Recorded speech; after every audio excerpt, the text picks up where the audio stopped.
या कि वो किस मिट्टी के बने हैं। उन सभी ने उस नकली स्वॉर्ड सेंट को बड़े आराम से हरा दिया, जिससे ये तय करना मुश्किल हो गया कि कौन सा परिवार ज्यादा ताकतवर है। लेकिन एडेले इस बैच के टॉप 2 लोगों को अच्छे से जानता है, जो आगे चलकर कहानी के सबसे बड़े कैरेक्टर्स बनने वाले हैं। जब सभी कैंडिडेट्स का नंबर आ जाता है तो एंट्रेंस एग्जाम आखिरकार खत्म हो जाता है। सभी को स्टेज के सामने इकट्ठा करके इंस्ट्रक्टर एरिस ऐलान करता है कि जिस किसी ने भी लड़ने की हिम्मत दिखाई है वो सब पास हैं, चाहे नतीजा जो भी रहा हो। अब जबकि वो शैतान के ऑफिशियल ट्रेनी बन चुके हैं, एरिस उन्हें पहले ही सावधान कर देता है कि ज्यादा खुश होने की जरूरत नहीं है, क्योंकि उन्होंने एक ऐसे नरक के रास्ते पर कदम रखा है जिसने कई बड़े बड़े डीमंस को तोड़कर रख दिया। पास होने वाले स्टूडेंट्स के लिए एंट्रेंस सेरेमनी 2 दिन बाद रखी गई है, लेकिन जिन्होंने उस स्वॉर्ड सेंट को हराया है उन्हें थोड़ी देर और रुकने के लिए कहा जाता है। एडेले को तुरंत समझ आ जाता है कि इसका कनेक्शन उस स्पेशल रिवॉर्ड से है जिसका वादा पहले टेस्ट के दौरान किया गया था।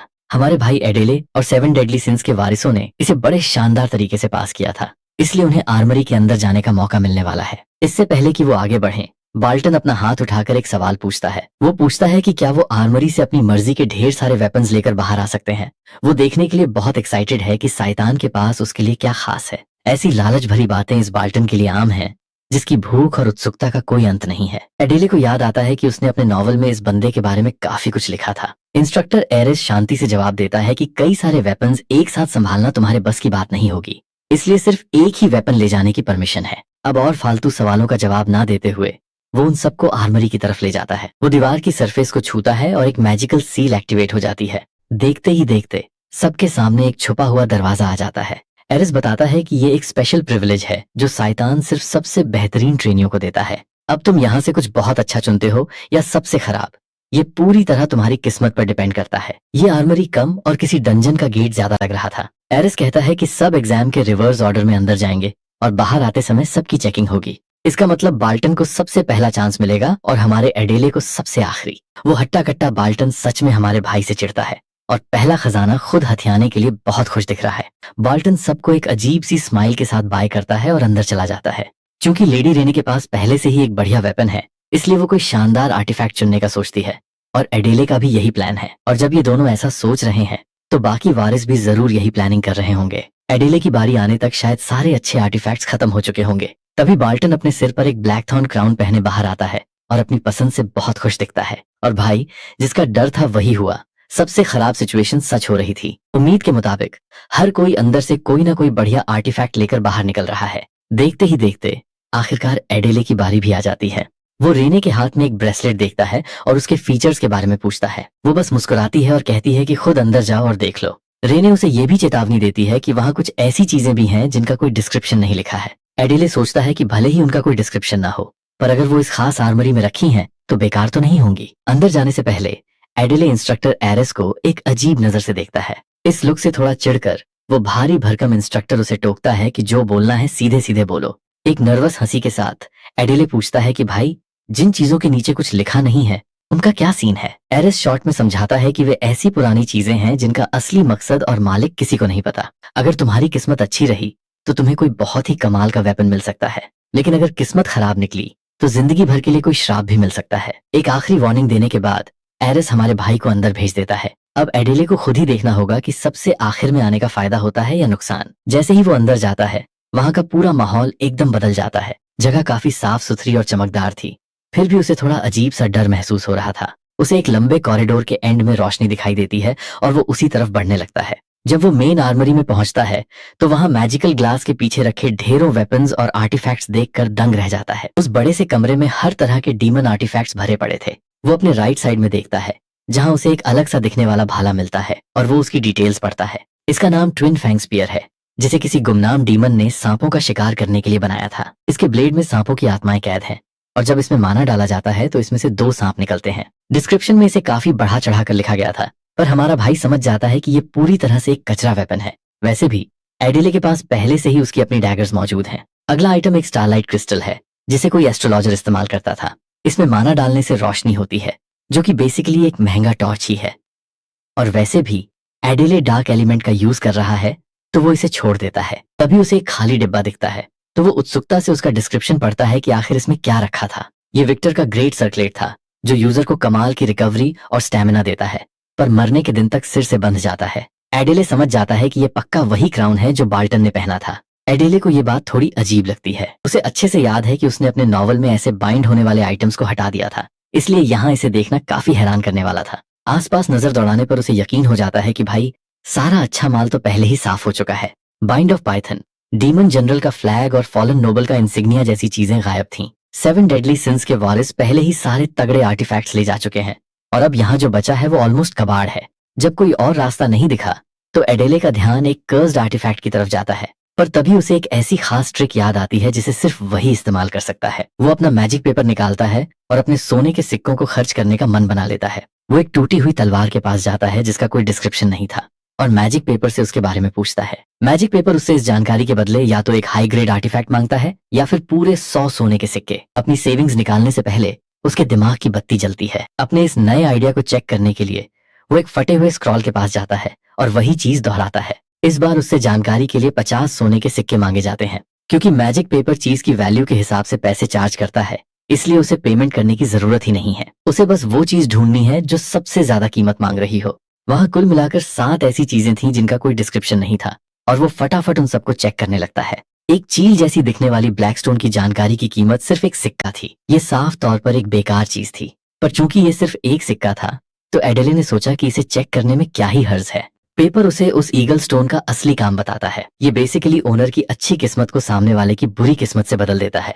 यानी आसान शब्दों में कहें तो ये बिल्कुल कचरा है। बिना टाइम वेस्ट किए एडेले बाकी बचे हुए अनजान आर्टिफैक्ट्स को चेक करने में जुट जाता है। कुछ जानकारियां 100 कॉइन्स की थीं तो कुछ 50 के आसपास की, लेकिन इनमें से कोई भी वैसी धांसू नहीं लग रही थी। अब सिर्फ 2 ही ऑप्शन बचे थे। तभी अचानक उसे 300 गोल्ड कॉइन्स का एक शोल्डर पॉल्ड्रॉन दिखाई देता है। पेज के मुताबिक ये कम से कम एक मिथिकल आर्टिफैक्ट था जो बाकी वारिसों के चुने हुए आइटम्स को धूल चटा सकता था। पर जैसे ही वो इसे फाइनल करने वाला था, उसका ध्यान आखिरी बचे हुए आइटम पर जाता है जिसके बारे में कुछ भी नहीं लिखा था। कमरे में वो बिल्कुल अकेला था, फिर भी उसे ऐसा अजीब एहसास होने लगा जैसे कोई उस पर नजर रख रहा हो। ये आर्टिफैक्ट दिखने में एक बेहद सिंपल सा नेकलेस था। ऐसा लग रहा था जैसे अदेल के तेज दिमाग को कुछ बड़ा गड़बड़ होने का अंदेशा हो गया था। तो उसने तुरंत अपना वो जादुई पेपर निकाला और इस अजीब से नेकलेस के बारे में और डिटेल्स मांगी। कागज का वो टुकड़ा चमकने लगा और खुद ब खुद हवा में उड़ते हुए उससे एक बेहद तेज रोशनी निकलने लगी।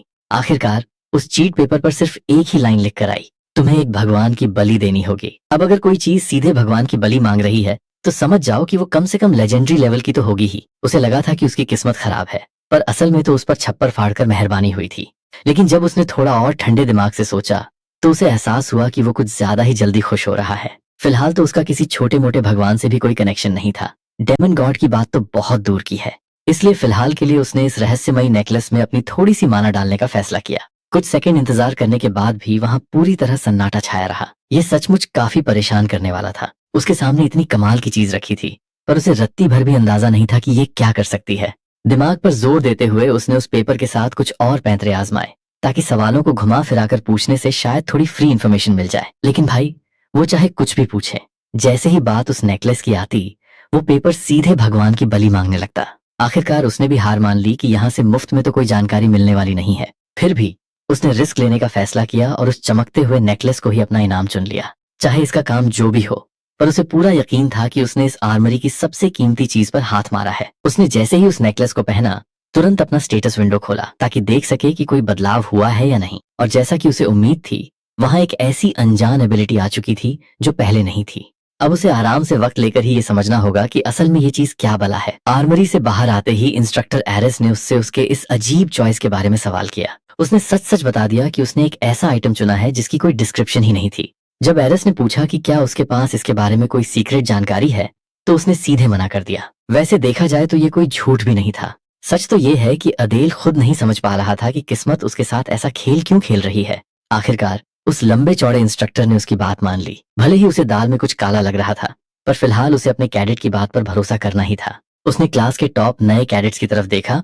और उन्हें अपने चुने हुए आर्टिफैक्ट्स को संभाल कर रखने की सलाह दी, क्योंकि मुश्किल वक्त में ये उनकी जान बचा सकते थे। अदेल ने कमरे में चारों तरफ नजरें घुमाई और उसे वो चेहरे दिखे जो आगे चलकर डेमन वर्ल्ड पर राज करने वाले थे। जाहिर है कि आने वाले समय में उन्हें बहुत सारा सपोर्ट और रिसोर्सेज मिलने वाले थे। उसने सोचा कि अगर वो किसी तरह उस बहती गंगा में से थोड़ा फायदा खुद भी उठा सके तो उसका काम बन जाएगा। जैसे ही क्लास खत्म हुई, आर्मरी का वो गुप्त दरवाजा पलक झपकते ही गायब हो गया। अब जब एग्जाम्स खत्म हो चुके थे तो लेडी और उनके इस गार्ड के लिए अपने डॉम में वापस जाने का वक्त हो गया था। लेकिन इससे पहले कि वे वहां से निकल पाते, किसी ने अदेल का रास्ता रोक लिया। मुस्कुराते हुए बाल्टन उनके पास आया और अपनी पिछली बदतमीजी के लिए माफी मांगने लगा। उसने तमीज से अपना इंट्रोडक्शन दिया और पुरानी बातों को भुलाकर हाथ मिलाने के लिए हाथ आगे बढ़ाया। ये सब अचानक हुआ था, लेकिन अदेल भी इतना बदतमीज नहीं था कि किसी की अच्छाई को ठुकरा दे।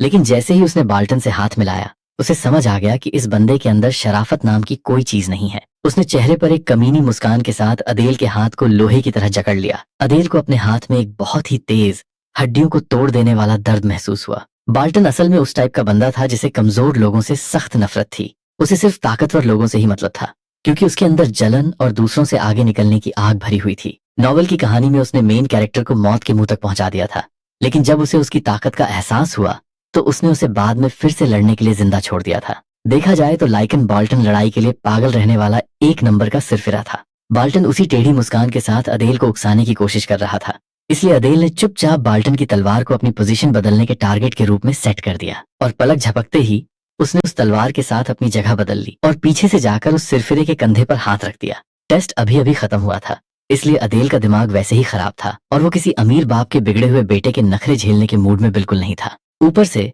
उस हैंडशेक ने तो लगभग उसके हाथ की हड्डियां ही तोड़ दी थीं। ये देखकर बाल्टन गुस्से में आने के बजाय और जोर से हंसने लगा, क्योंकि अदेल की इस एबिलिटी ने उसके अंदर लड़ने की आग को और भड़का दिया था। अब तो वो बंदा सीधे आर पार की लड़ाई करने पर उतर आया था। इससे पहले कि बात और ज्यादा बिगड़ती, लेडी रेनी उस साइको को रोकने के लिए खुद बीच में आ गई। अपनी खतरनाक और ठंडी ऑरा रिलीज करते हुए उसने बाल्टन को साफ चेतावनी दे दी कि अगर उसने अपनी बकवास बंद नहीं की तो वो खुद इस लड़ाई में उतर जाएगी। ये सुनकर आखिरकार उस सिरफिरे ने अपनी एनर्जी को शांत किया। उसे लड़ाई करना पसंद तो बहुत था, लेकिन एक साथ दो दो ताकतवर लोगों से भिड़ना उसके लिए भी भारी पड़ सकता था। वो भी नहीं चाहता था कि स्कूल शुरू होने से पहले ही उसे कोई गहरी चोट लग जाए। वैसे भी आगे चलकर एक दूसरे का खून बहाने के बहुत सारे मौके मिलने वाले थे। ये बंदा सचमुच पूरी तरह से पागल था। एक तरफ कह रहा है कि चोट नहीं खानी और दूसरी तरफ जानलेवा लड़ाई के लिए भी तैयार है। अदेल समझ गया था कि इस बाल्टन से इतनी आसानी से पीछा नहीं छूटने वाला, लेकिन फिलहाल के लिए उसने लेडी रेनी के साथ वहां से निकलने में ही भलाई समझी। इस सारे हंगामे के बावजूद अदेल खुद को शैतान में आने वाले दिनों के लिए एक्साइटेड होने से नहीं रोक पाया। अगली सुबह होटल में जब अदेल की नींद खुली तो वो काफी फ्रेश फील कर रहा था और सुबह सुबह सोकर उठते ही भाई अपनी कड़क बॉडी दिखाकर हम आम लोगों पर शो ऑफ करने लगता है। उसे खुद भी महसूस हो रहा था कि वो दिन ब दिन और भी ज्यादा ताकतवर होता जा रहा है। इसी खुशी में उसने अपनी वो यूनिफॉर्म निकाली जो शैतान एकेडमी से भेजी गई थी, ताकि उसे ट्राई कर सके। ब्लैक पैंट और ब्लैक ब्लेजर का वो कॉम्बिनेशन पहनने के बाद वो ये देखकर हैरान रह गया कि ये यूनिफॉर्म कितनी कंफर्टेबल थी। उन्हें अगले 3 सालों तक सिर्फ इसी यूनिफॉर्म में रहना था, पर चलो अच्छी बात ये थी कि ये पहनने में काफी सही थी। अब वो ये देखने के लिए बेताब था कि लेडी रेनी अपनी यूनिफॉर्म में कैसी लग रही होंगी, इसलिए उसने सीधे उनके कमरे पर जाकर नॉक किया। जब रेनी को यकीन हो गया कि बाहर उसका गार्ड ही है तो उसने दरवाजा खोला। अदेल तो उन्हें देखता ही रह गया। खिड़की से आती धूप की रोशनी में वो क्लासिक ब्लेजर और स्कर्ट पहने बेहद खूबसूरत लग रही थीं। उसके मुंह से बिना सोचे समझे सीधे उनकी तारीफ निकल गई, जिससे वो प्यारी सी लड़की शर्माकर लाल हो गई। तलवार के साथ भले ही वो कितनी भी बेरहम क्यों न हो, पर उनका ये क्यूट रूप भी किसी की जान लेने के लिए काफी था। क्योंकि आज अदेल को बड़ी मुश्किल से एक दिन की छुट्टी मिली थी, तो उसने शहर में थोड़ा घूमने फिरने का प्लान बनाया था। उसने झुककर उन्हें आराम करने की सलाह दी और जैसे ही जाने लगा उन्होंने उसे रोक लिया। शर्म से लाल चेहरे के साथ उन्होंने पूछा कि क्या वो कुछ भूल रहा है। उन्होंने याद दिलाया कि उसकी छुट्टी एक स्टूडेंट के तौर पर हुई है, उनके गार्ड के तौर पर नहीं। अकेले आराम करने की एक्साइटमेंट में वो अपनी असली नौकरी के बारे में बिल्कुल ही भूल गया था। तो फिर बात यहाँ तय हुई कि वो कपड़े बदलकर उसके साथ खुद बाहर घूमने चलेंगी और इस तरह अकेले सुकून से छुट्टी बिताने का उसका प्लान वहीं धरा का धरा रह गया। हालांकि शहर की चहल पहल देखकर उसका सारा दुख दर्द गायब हो गया। वहां की साफ सफाई और शांति देखकर यकीन करना मुश्किल था कि सिर्फ 10 साल पहले यहाँ एक भयानक जंग हुई थी। हालांकि शहर के बाहरी हिस्सों में अभी भी सुधार का काम चल ही रहा था। इंसानों ने जंग तो जीत ली थी, लेकिन वो इस कैपिटल सिटी पर पूरी तरह से कब्जा करने में नाकाम रहे थे। तभी लेडी रेनी ने मासूमियत से उसकी स्लीव्स खींचते हुए एक स्ट्रीट फूड स्टॉल की तरफ इशारा किया, क्योंकि वो वहां का खाना ट्राई करना चाहती थी। वहां गर्मा गर्म कबाब सिक रहे थे, जिनका कलर देखकर ही मुंह में पानी आ जाए। वो असल में सब्जियों और मसालों से लिपटे हुए मीट का कबाब था। ये देखने के लिए कि क्या इसका टेस्ट चिकन जैसा है, अदेल ने अपने और लेडी के लिए 2 कबाब ऑर्डर कर दिए। और भाई पहला बाइट लेते ही उसका लाजवाब स्वाद दोनों को बेहद पसंद आया और उनका मूड एकदम फ्रेश हो गया। आमतौर पर शांत रहने वाली रेनी के चेहरे पर ऐसी प्यारी सी खुशी देखकर अदेल को भी काफी अच्छा लगा। शायद वो धीरे धीरे उसके साथ थोड़ा और खुलकर बात करने लगी थीं। दोनों खुशी खुशी बातें करते हुए सिटी स्क्वायर की तरफ घूमने लगे। अदेल को सच में बहुत समय बाद ऐसी छुट्टी मिली थी और शायद ये आने वाले वक्त में उसकी आखिरी छुट्टी होने वाली थी। घूमते घूमते वे आखिरकार शहर के बीचों बीच खड़ी एक बहुत बड़ी मूर्ति के पास पहुंचे। अदेल उस बड़ी सी मूर्ति को हैरानी से देखने लगा, जिसके बाद रेनी ने उसे बताया कि ये पहले डेमन किंग का स्टैचू है पास से देखने पर उसे महसूस हुआ कि यह चेहरा काफी हद तक डायना से मिल रहा था। वैसे भी पहले डेमन किंग की शक्ल को इतने करीब से देखने का मौका रोज रोज तो मिलता नहीं था, लेकिन जब अदेल ने थोड़ा और ध्यान से देखा तो उस मूर्ति की आंखें एक जानी पहचानी रोशनी से चमक उठी। उसी वक्त उसके गले में लटका वो नेकलेस उस तेज रोशनी के साथ रिएक्ट करने लगा। पहले डेमन किंग के उस स्टैचू से एक जादुई ताकत निकलकर सीधे अदेल के आर्टिफैक्ट के अंदर चली गई। उसे बड़ा झटका लगा जब उसने देखा कि उस नेकलेस का एक चमकता हुआ रत्न अपनी चमक खोकर बिल्कुल फीका पड़ चुका था। हैरानी की बात तो ये थी कि रेनी को इस बारे में कुछ भी पता नहीं चला। उसे तो बस ऐसा लगा कि अदेल अचानक अजीब हरकतें करने लगा है और उसने अपना नेकलेस बाहर निकाल लिया है। देखा जाए तो इतनी तेज रोशनी को नजरअंदाज करना नामुमकिन था, लेकिन उसके कंफ्यूज चेहरे को देखकर साफ लग रहा था कि उसने सचमुच कुछ नहीं देखा। उसे तुरंत उस जादुई कागज की बात याद आई जो इन्फॉर्मेशन के लिए किसी भगवान की बलि मांग रहा था। अब उसे ऐसी जगह पर एक बहुत बड़ा सुराग मिल चुका था जिसके बारे में उसने सपने में भी नहीं सोचा था। उसे पक्का यकीन हो गया कि इस नेकलेस का कनेक्शन पहले डेमन किंग से है और अब वो इस राज का पता लगाने के लिए और भी ज्यादा उत्सुक हो गया। इस तरह उनका घूमना फिरना तो खत्म हो गया, लेकिन अदेल का दिमाग इसी उलझन में फंसा रहा। अगली सुबह वे दोनों सीधे एकेडमी पहुंचे क्योंकि आज वहां एडमिशन सेरेमनी थी। प्रिंसिपल और बाकी इंस्ट्रक्टर स्टेज पर खड़े थे और उनके सामने ऑडिटोरियम में करीब 100 नए स्टूडेंट्स बैठे हुए थे। अदेल ने सुना कि कुछ नए बच्चे हेडमास्टर को छोटी बच्ची बोलकर मजाक उड़ा रहे थे, जबकि वो इतनी खतरनाक थीं कि पलक झपकते ही उन सबकी चटनी बना सकती थीं। कुछ को तो वो बहुत क्यूट लग रही थी, मतलब टैटू से ढकी हुई एक खतरनाक बच्ची को लोग क्यूट बोल रहे थे। अदेल को सचमुच लगने लगा था कि उसके साथ पढ़ने वाले इन लड़कों का दिमाग थोड़ा हिला हुआ है। तभी अचानक हेडमास्टर ने उन फालतू बातें करने वाले स्टूडेंट्स की तरफ एक बहुत ही खतरनाक नजरों से देखा। अदेल ने तुरंत भांप लिया कि भाई ये बंदी शायद दिमाग भी पढ़ सकती है, इसलिए बचकर रहना ही बेहतर है। इंस्ट्रक्टर एरिस की एक जोरदार दहाड़ ने पूरे हॉल में सन्नाटा फैला दिया और इसी के साथ सेरेमनी शुरू हुई। हेडमास्टर ने एक सिंपल सी वेलकम स्पीच दी, जिसके बाद वहां का माहौल थोड़ा शांत हुआ। वेलकम स्पीच खत्म होने के बाद क्लास के टॉपर और रनर अप को शपथ दिलाने के लिए स्टेज पर बुलाया गया और जैसा कि सबको पता था, ये सम्मान डायना और बाल्टन को ही मिला। जब उसने लेडी रेनी की तरफ देखा तो उन्हें इस बात का जरा भी दुख नहीं था कि वो नंबर 1 पर नहीं आई। ये बात समझ में भी आती है क्योंकि उनका यहाँ एडमिशन लेने का एकमात्र मकसद अपनी माँ से बदला लेना था। उन्हें इस फालतू के कंपटीशन से कोई लेना देना नहीं था। रही बात अदेल की, तो उसका भी अपना एक अलग ही सीक्रेट प्लान चल रहा था। स्टेज की तरफ जाते हुए बाल्टन ने उसकी तरफ देखकर एक बड़ी ही अकड़ वाली मुस्कान दी, लेकिन अदेल ने उसे पूरी तरह से इग्नोर करना ही ठीक समझा क्योंकि उस पागल के मुंह लगना यानी सीधे सीधे आफत को बुलावा देना था। जैसे ही टॉपर कैडेट स्टेज पर आई, उसके रौब से ही पता चल रहा था कि वो नंबर 1 पर क्यों है। आखिरकार वो डेमन किंग की बेटी डायना थी जिसके पास कमाल की ताकत थी और उसका मुकाबला करना नामुमकिन था। डेमन वर्ल्ड को फिर से खड़ा करने और अपना सम्मान वापस पाने की उसकी कसम पूरे ऑडिटोरियम में गूंज उठी। वहां मौजूद हर एक शख्स के अंदर इंसानों के खिलाफ गुस्सा साफ महसूस किया जा सकता था जिन्होंने अपनों को खोया था। अगर इन डेमन्स को कभी भी पता चल गया कि अदेल उसी खानदान से है तो वे उसे जिंदगी भर तड़पा तड़पा कर मारेंगे। सेरेमनी खत्म होते ही इंस्ट्रक्टर एरिस ने सबको नोटिस बोर्ड पर अपनी अपनी अलॉटेड क्लासेस चेक करने को कहा। सारे स्टूडेंट्स लाइन लगाकर बोर्ड पर अपना नाम ढूंढने लगे। जब अदेल ने लिस्ट देखी तो उसे पता चला कि उसे क्लास ए मिली है और जैसे ही उसने लेडी रेनी का नाम देखा, उसकी खुशी का ठिकाना नहीं रहा। चलो शुक्र है कि उसकी बॉस को क्लास सी मिली थी। उसने दुखी होने का नाटक तो किया, लेकिन चेहरे की मुस्कान उसका सारा राज खोल रही थी। उन्होंने उसे साफ कह दिया कि वो अभी भी उनका गार्ड है और जब भी वो बुलाएं उसे सब छोड़कर तुरंत हाजिर होना होगा। थोड़ी सी आजादी मिलने की खुशी में झूमते हुए अदेल अपनी क्लास की तरफ चल दिया, पर रास्ते में ही गलती से उसकी टक्कर एक दूसरे स्टूडेंट से हो गई। उस लड़के ने गुस्से से लाल आंखों के साथ पीछे मुड़कर देखा और उसके चेहरे पर साफ गुस्सा दिख रहा था। उस बदतमीज लड़के ने सीधे उसे जान से मारने की धमकी दी और गाली देने लगा। अदेल भी हैरान रह गया कि बिना किसी वजह के ये अनजान बंदा उस पर इतना क्यों भड़क रहा है। तभी उसने पहचाना कि ये लड़का तो ग्लूटनी का वारिस सैमुअल है। वो 7 महापापों के वारिसों में काफी ताकतवर माना जाता था। गलती खुद उसकी थी, फिर भी वो फालतू में पंगे ले रहा था। पहले ही दिन किसी बवाल से बचने के लिए अदेल ने शांति से माफी मांग ली। सैमुअल सचमुच बहुत चिड़चिड़ा और एरोगेंट किस्म का लड़का था। लेडी रेनी को छोड़कर ऐसा लग रहा था कि 7 महापापों के सारे बच्चे एक से बढ़कर एक सिरफिरे हैं। अदेल बस यही दुआ कर रहा था कि कम से कम उस बाल्टन के साथ उसकी क्लास न लगी हो। उधर शैतान एकेडमी के स्टाफ रूम में एक बहुत ही गंभीर मीटिंग चल रही थी। इंस्ट्रक्टर आइडिया काफी गुस्से में थी और कह रही थी कि एक टीचर के तौर पर उनकी बात की भी वैल्यू होनी चाहिए, लेकिन इंस्ट्रक्टर एरिस का कहना था कि वो एक बेहद खतरनाक बच्चे को संभालने के लायक नहीं है और इस काम के लिए उनका एक्सपीरियंस ज्यादा काम आएगा। आइडिया को ये बात बिल्कुल पसंद नहीं आई कि वो क्लास ए का कंट्रोल लेने के लिए उन्हें कमतर आंक रहे हैं। दोनों को आपस में भिड़ता देख हेडमास्टर लूसियन ने बीच में आकर उन्हें शांत कराया। आइडिया को ये बात नाइंसाफी लगी कि हमेशा उन्हीं की एबिलिटीज पर सवाल उठाए जाते हैं। मामले को सुलझाने के लिए हेडमास्टर ने एरिस को अपनी बात रखने का मौका दिया कि वो क्लास क्यों बदलना चाहते हैं। उसने सीधे शब्दों में कहा कि वो अदेल जैसे स्टूडेंट्स को संभालने में ज्यादा माहिर हैं, क्योंकि उन्होंने जंग के मैदान में ऐसे कई खतरनाक लोगों का सामना किया है। उन्हें एक नजर में ही समझ आ गया था कि वो लड़का पैदाइशी कातिल है। वो उस टाइप का बंदा है जो कभी भी अपने दोस्तों पर भी तलवार उठा सकता है, इसलिए उसे काबू में रखना जरूरी है।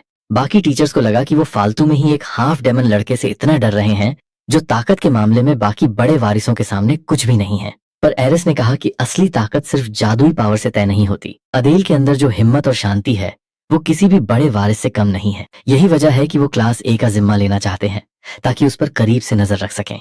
देखा जाए तो उनका साफ मतलब ये था कि आइडिया एक अकेले खतरनाक स्टूडेंट को भी संभाल नहीं सकती। एरिस अपनी ही कलीग को किसी नौसिखिए की तरह ट्रीट कर रहे थे। इस फालतू की बहस को सुनकर हेडमास्टर ने एक ठंडी सांस ली।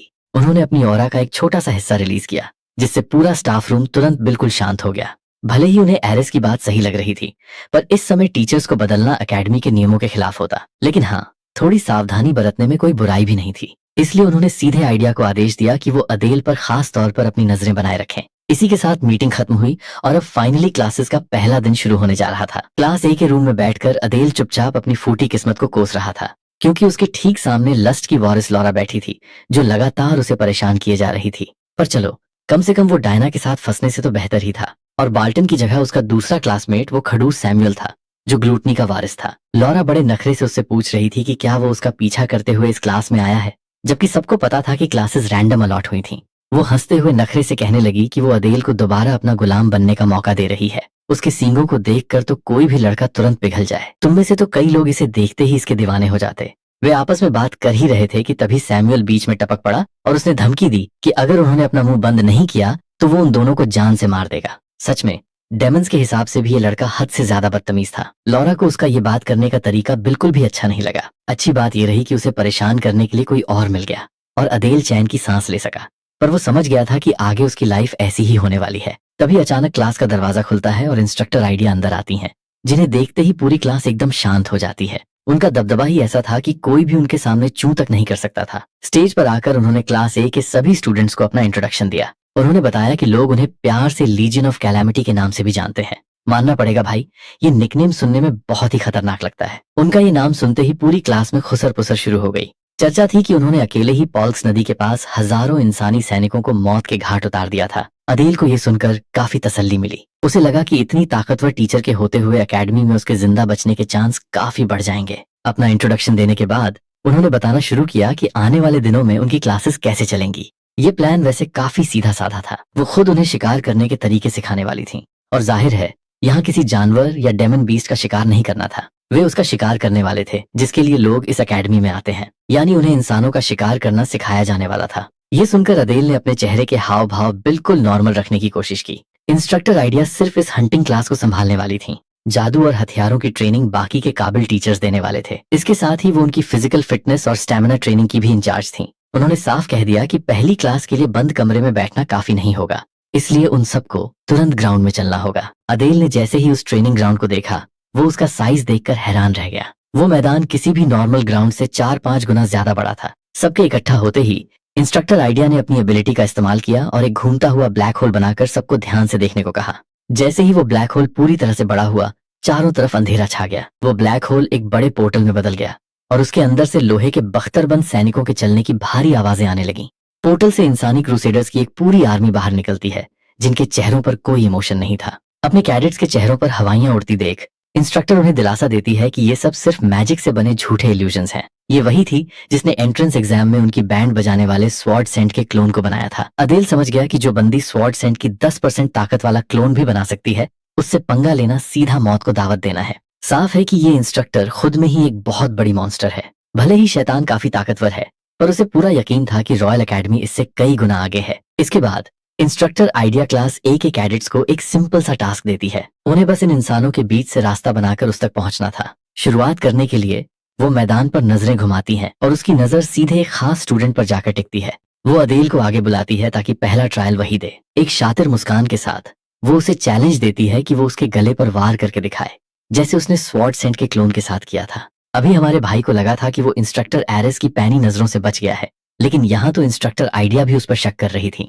सबसे पहले तो वो पूछता है कि क्या वो नॉर्मल तरीके से आमने सामने की फाइट नहीं कर सकते। वो समझाती है कि इंसान अपने लीडर को देखकर ही हिम्मत जुटाते हैं और मोटिवेटेड रहते हैं। अगर उनका लीडर ही ढेर हो जाए तो बाकी की सेना ताश के पत्तों की तरह बिखर जाती है। एक मजबूत लीडर ही अपनी आर्मी को खतरनाक बनाता है। इस प्रैक्टिस में वो खुद वही कमांडर बनने वाली थी और अदेल को भी लगा कि बात में दम तो है। वैसे भी सन त्जू की आर्ट ऑफ वॉर में लिखा है कि दुश्मन को हराने का सबसे बेस्ट तरीका उनके राजा को पकड़ना है। अपना खंजर निकालते हुए उसके चेहरे पर एक कॉन्फिडेंट मुस्कान आ गई। पूरी आर्मी के बीच से उनके लीडर को दबोचना तो इसके लिए बाएं हाथ का खेल था। इंस्ट्रक्टर आइडिया हंसते हुए कहती है कि उसे हराना तो नामुमकिन है, इसलिए बस उसके शरीर पर हाथ या हथियार टच कर देना ही पास होने के लिए काफी होगा। और इसी के साथ वो अपनी इंसानी पपेट आर्मी को हमला करने का ऑर्डर देती है। अभी 1 सेकंड भी नहीं बीता था कि अदेल अपनी पोजीशन बदलकर सीधे उस ओवर कॉन्फिडेंट इंस्ट्रक्टर के पीछे पहुंच गया। अगर वो चाहता तो पलक झपकते ही उसकी गर्दन उड़ा सकता था। अचानक आई इस भयानक किलिंग इंटेंट ने इंस्ट्रक्टर को हिलाकर रख दिया और उसकी मुस्कान गायब हो गई। अदेल मजे लेते हुए पूछता है कि क्या वो इसे पास समझे। भले ही उनके बीच काफी दूरी थी, लेकिन अब इतनी दूरी उसके लिए कोई मायने नहीं रखती थी। उसे बस 2 बार अपनी पोजीशन ट्रांसफर करनी पड़ी और वो सीधा उसके पीछे था। वो धीरे धीरे अपनी पोजीशन ट्रांसफर करने की लिमिट को बढ़ाता जा रहा था। जल्द ही वो एक ऐसा हत्यारा बन जाएगा जो अकेले ही किसी भी दुश्मन के बेस को तबाह कर सकता है। इस पर इंस्ट्रक्टर आइडिया जोर से हंसने लगती है। वो इतनी बेवकूफ नहीं थी कि खुद को बिना किसी प्रोटेक्शन के छोड़ दे। उसने अपने चारों तरफ एक बैरियर एक्टिवेट कर रखा था। चलो, अब जाकर उसे समझ आया कि एरेस इस लड़के पर इतनी नजर रखने को क्यों कह रहा था। वो उसे पासिंग ग्रेड देती है और वापस लाइन में जाने को कहती है। वापस जाते हुए अदेल सोच में पड़ गया कि इंस्ट्रक्टर का वो लुक दुश्मनी वाला था या सिर्फ उत्सुकता। जो भी हो, पर उसे डर था कि कहीं उसकी असली पहचान सबके सामने ना आ जाए। अदेल की तारीफ करने के बाद इंस्ट्रक्टर बाकी क्लास को वार्निंग देती है कि जो भी फेल हुआ उसे एक्स्ट्रा क्लासेस लेनी पड़ेंगी। इसके बाद क्लास ए के बाकी स्टूडेंट्स एक एक करके इंसानी कलोनों की फौज से भिड़ने लगे। आखिर डीमंस थे तो लड़ाई झगड़े के बेसिक रूल्स तो उन्हें अच्छे से पता थे। ऊपर से फायदा ये था कि उनका सामना बिना किसी पावर वाले नॉर्मल इंसानों से था। पर फिर भी बाकी लोग बस उन गिने चुने पपेट्स को ही मार पा रहे थे जिन्हें इंस्ट्रक्टर डायरेक्ट कंट्रोल भी नहीं कर रही थी। धीरे धीरे पपेट्स के उस झुंड ने सब पर दबाव बना दिया और एक एक करके सबको सरेंडर करना पड़ा। अगले कैडेट ने दूसरों की गलतियों से सीखा और हवा में उछलकर उस इंसानी दीवार को पार करने की कोशिश की, लेकिन पपेट आर्चर्स ने उसे हवा में ही तीरों से छलनी करके नीचे गिरा दिया। अदेल उनकी इस हालत पर बस एक फीकी हंसी हंसकर रह गया। ये वक्त उसे एहसास कराता है कि उसकी पोजीशन ट्रांसफर वाली एबिलिटी कितनी खतरनाक और ओवरपावर्ड है। अगर ऐसा ही चलता रहा तो वो बड़े आराम से क्लास में टॉप कर जाएगा। अब अगला नंबर किसी और का नहीं बल्कि सैमुअल का था। अदेल भी देखना चाहता था कि इस घमंडी लड़के में हवाबाजी के अलावा कोई असली टैलेंट है भी या नहीं। स्टार्टिंग पोजीशन पर आते ही सैमुअल अपने शरीर के चारों तरफ माना इकट्ठा करने लगा। वहां इतनी भारी मात्रा में माना जमा हो गया कि आसपास का प्रेशर अचानक बहुत बढ़ गया। उसके गुस्से की तरह ही उसका माना तबाही मचाने वाले एक खतरनाक बवंडर का रूप ले लेता है। उससे उठने वाली तेज हवाओं से बाकी के कैडेट्स लगभग उड़ने ही वाले थे। अदेल हैरान होकर देखता है कि कैसे सैमुअल ने एक ही झटके में पूरी इंसानी आर्मी का सफाया कर दिया। उसने पहली बार इतने हाई लेवल का मैजिक अपनी आंखों से देखा था। सैमुअल की यूनिक एबिलिटी ग्लटनी सच में एक खतरनाक स्किल थी जो अपने रास्ते में आने वाली हर चीज को निगल सकती थी। अदेल को लगने लगा कि फिलहाल के लिए तो ये लड़का क्लास में नंबर 1 बन सकता है, लेकिन जैसे ही धूल साफ हुई इंस्ट्रक्टर आइडिया बिल्कुल सही सलामत खड़ी नजर आई। सच तो ये है कि वो इस बैच की परफॉर्मेंस से काफी निराश थी। अदेल को पहले से ही इस बात का अंदाजा था। आखिर एक इंस्ट्रक्टर भला किसी कैडेट के हमले से इतनी आसानी से कैसे हार सकती थी। सैमुअल के हमले ने लीडर को छोड़कर बाकी के सारे पपेट्स का नामो निशान मिटा दिया था। ये कारनामा सच में तारीफ के काबिल था, जिसने एक पल के लिए सबको हैरान कर दिया था। लेकिन बदकिस्मती से दूसरों की तरह वो भी इस टेस्ट में फेल हो गया। सैमुअल को बड़ा झटका लगा और वो इस फैसले के खिलाफ कुछ बोलना चाहता था। इंस्ट्रक्टर आइडिया ने बस अपनी उंगलियां चटकाई और दिखा दिया कि ऐसे सिंपल हमले उसके सामने क्यों बेकार हैं। उसके पीछे फिर से इंसानी पपेट्स की एक नई फौज खड़ी हो चुकी थी। उसने फिर से याद दिलाया कि जब तक लीडर जिंदा है, इंसान हमेशा अपनी फौज में नए सिपाही लाते रहेंगे। मैदान के बाहर तक फैली उस लाइन को देखकर अदेल ने अंदाजा लगाया कि वहां कम से कम 200 पपेट्स खड़े थे। प्रोफेसर आइडिया कहती है कि सैमुअल का मैजिक अच्छा था, पर सिर्फ एक फर्स्ट ईयर के नए कैडेट के हिसाब से। गुस्सैल स्वभाव का होने के बावजूद सैमुअल समझदार था कि इस वक्त बहस करने का कोई फायदा नहीं, इसलिए वो गुस्से में पैर पटकते हुए वापस लाइन में लौट गया। अदेल को थोड़ा अचंभा हुआ कि वो लड़का इतनी कड़वी बात चुपचाप पी गया।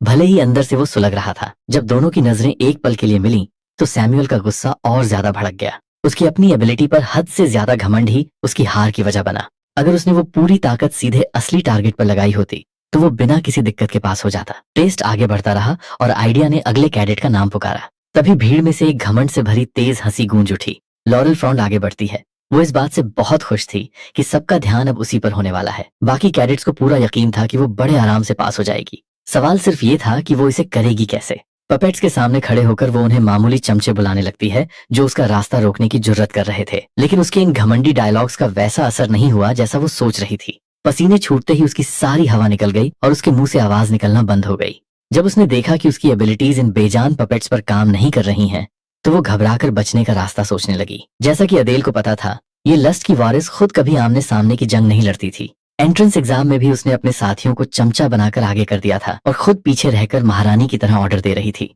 चमचों के बिना वो बिल्कुल लाचार और कमजोर थी। घबराकर वो मदद के लिए बाकी कैडेट्स की तरफ देखती है और उसकी नजर सीधे अदेल से जाकर मिलती है। रोनी सूरत बनाकर वो उससे मदद मांगती है, पर अभी भी उसे गुलाम कहकर ही बुला रही थी।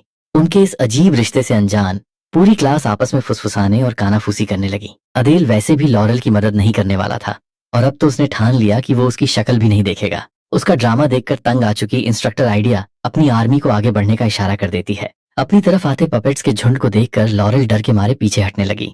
उन्होंने उसे चारों तरफ से घेर लिया और लात घूंसों की बरसात कर दी। अदेल हैरान था कि इस बंदी ने खुद को बचाने के लिए बेसिक बफ्स मैजिक भी नहीं सीखा था।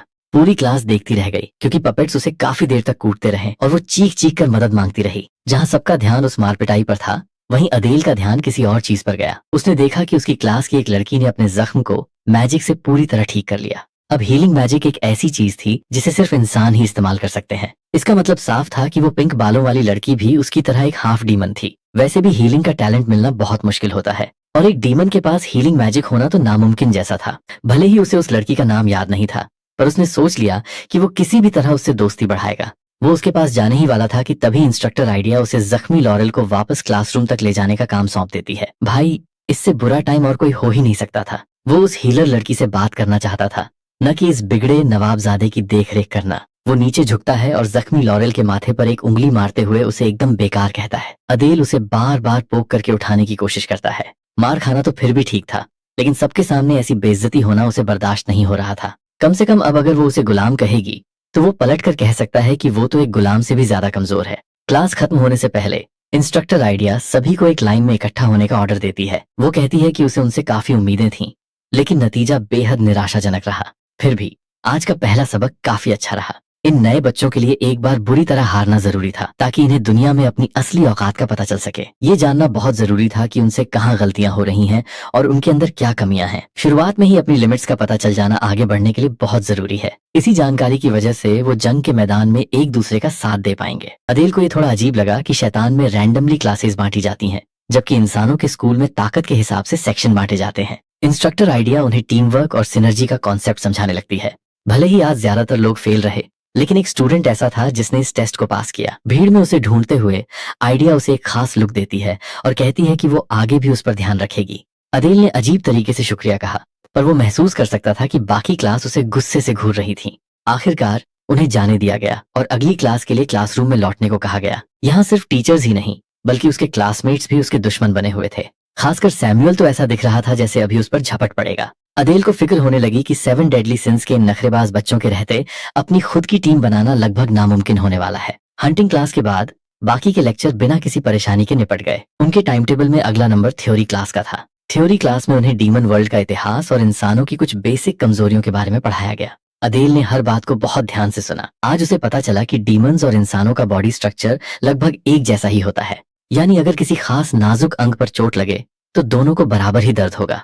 टीचर ने उन्हें पढ़ाई करने की वार्निंग दी क्योंकि अगली क्लास में उनका टेस्ट होने वाला था। ये सब कुछ जरूरत से ज्यादा नॉर्मल लग रहा था, लेकिन फिर भी अदेल को स्कूल जाना काफी बोरिंग लग रहा था क्योंकि वो अपनी पिछली जिंदगी में ये सब पहले ही कर चुका था। अभी तो बस पहला ही दिन था और वो अभी से ही थक चुका था। अपनी पिछली लाइफ की तरह ही क्लास खत्म होने के बाद बात करने के लिए उसका कोई दोस्त नहीं था। वैसे दोस्तों की बात करें तो वहां एक लड़की थी जिससे वो जान पहचान बढ़ाना चाहता था। वही पिंक बालों वाली लड़की जिसके पास हीलिंग की ताकत थी। क्योंकि अगली क्लास शुरू होने में अभी कुछ मिनट बचे थे तो उसे लगा कि बात करने का ये सही मौका है। वो धीरे से उसके डेस्क के पास जाता है और दोनों एक दूसरे को देखते हैं। एक अच्छी सी मुस्कान के साथ अदेल खुद को इंट्रोड्यूस करता है। लड़की चुपचाप उसे देखती रही, जबकि पूरी क्लास अपना काम छोड़कर उन दोनों को ही देखने लगी। तभी उसे समझ आया कि जब 2 हाफ डीमंस आपस में बात करेंगे तो सबका ध्यान खींचना तो लाजमी है। लड़की इस माहौल से काफी अनकंफर्टेबल लग रही थी, इसलिए उसने सोचा कि बाकी की बात फिर कभी की जाए। नतीजतन वो तुरंत उस अजीब सिचुएशन से खुद को बाहर निकाल लेता है। दरवाजे की तरफ जाते हुए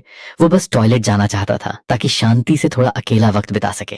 तभी अचानक दरवाजा खुलता है और सामने से सैमुअल अंदर आता है। आज न जाने कितनी बार उन दोनों की नजरें एक बार फिर से आपस में टकराईं। अदेल बस वहां से निकलना चाहता था, पर वो गुस्से वाला लड़का उसे ऐसे देख रहा था जैसे वो कोई कूड़ा हो, कोई नया ड्रामा न हो।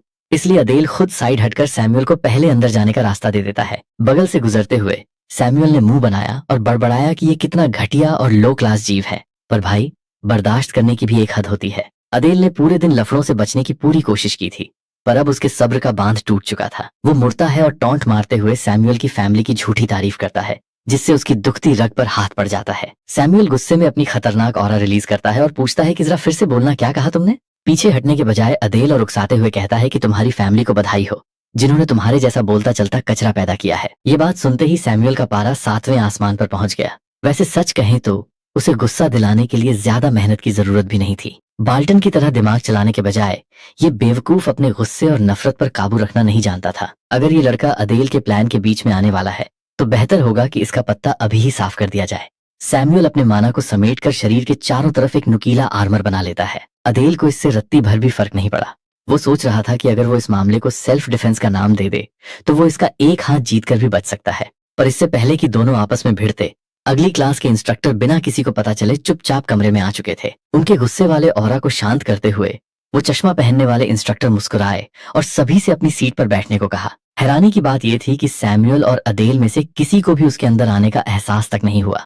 फाइट रुकने के बाद सैमुअल ने अपनी पावर हटा ली। असल में उसकी पावर को जबरदस्ती बंद कर दिया गया था। वो इंस्ट्रक्टर सिर्फ अचानक वहां नहीं आया था, बल्कि उसने आसपास के एरिया में सबकी एबिलिटीज को डिसेबल कर दिया था। मामला शांत होने के बाद अब चश्मे वाले टीचर के खुद को इंट्रोड्यूस करने की बारी थी। इसके लिए सभी स्टूडेंट्स का अपनी सीट पर बैठना जरूरी था। सैमुअल चिढ़कर अपनी जीभ कतरता है और अदेल हैरान था कि ये पागल कुत्ता इतनी आसानी से मान गया। वो चुपचाप अपनी सीट पर चला गया और पूरी क्लास में सन्नाटा छा गया। इंस्ट्रक्टर ने मुस्कुराकर अपना इंट्रोडक्शन दिया कि उनका नाम रोबोल्ट है। क्या अब चैट जीपीटी ही मैजिक सिखाने आ गया है? चलो अब समझ आया कि कैसे इस बंदे ने बिना किसी मेहनत के सबके मैजिक को रोक दिया था। शैतान में इंस्ट्रक्टर बनने के लिए बंदे में तगड़ा टैलेंट होना जरूरी है। किसी भी फैंटेसी दुनिया में सबसे पहली चीज जो दिमाग में आती है वो मैजिक ही है। जब अदेल एक नॉवलिस्ट था तब उसने अपनी कहानी में मैजिक को कोई गॉड गिफ्टेड टैलेंट नहीं बनाया था, बल्कि ये कुछ अलग ही चीज थी। उसे मैजिक को एक ऐसे हुनर की तरह देखना पसंद था जिसे कड़ी मेहनत से सीखा जा सकता है। एक तरह से इसे एक पढ़ाई लिखाई या रिसर्च का टॉपिक माना जा सकता था। इंस्ट्रक्टर रोबोल्ट ने क्लास की शुरुआत एक ऐसे कॉन्सेप्ट से की जिसे सबको अपने दिमाग में बिठाना जरूरी था, और वो था एलिमेंट्स एट्रीब्यूट्स का कॉन्सेप्ट। मैजिक के 4 बेसिक एलिमेंट्स होते हैं: मिट्टी, पानी, हवा और आग। ये 4 मुख्य एलिमेंट्स हैं। इनके अलावा रेयर, डार्कनेस और लाइट मैजिक को मिलाकर टोटल 6 बेसिक एट्रीब्यूट्स बनते हैं। ज्यादातर लोगों के पास सिर्फ एक ही होता है, पर अदेल को महसूस हो रहा था कि उसके पास 2 हैं। उसका डीमन परिवार तो डार्कनेस एट्रीब्यूट वाला था, पर उसे पक्का नहीं पता था कि उसकी माँ की तरफ से कौन सा एलिमेंट मिला है। आज का लेक्चर काफी सिंपल और छोटा होने वाला था। कैडेट्स को एक सिंपल टेस्ट के जरिए अपने माना के एट्रीब्यूट की पहचान करनी थी। उन्हें बस अपना हाथ एक जादुई गोले ऑब पर रखना था और उसका बदलता हुआ रंग उनका एलिमेंट बता देता।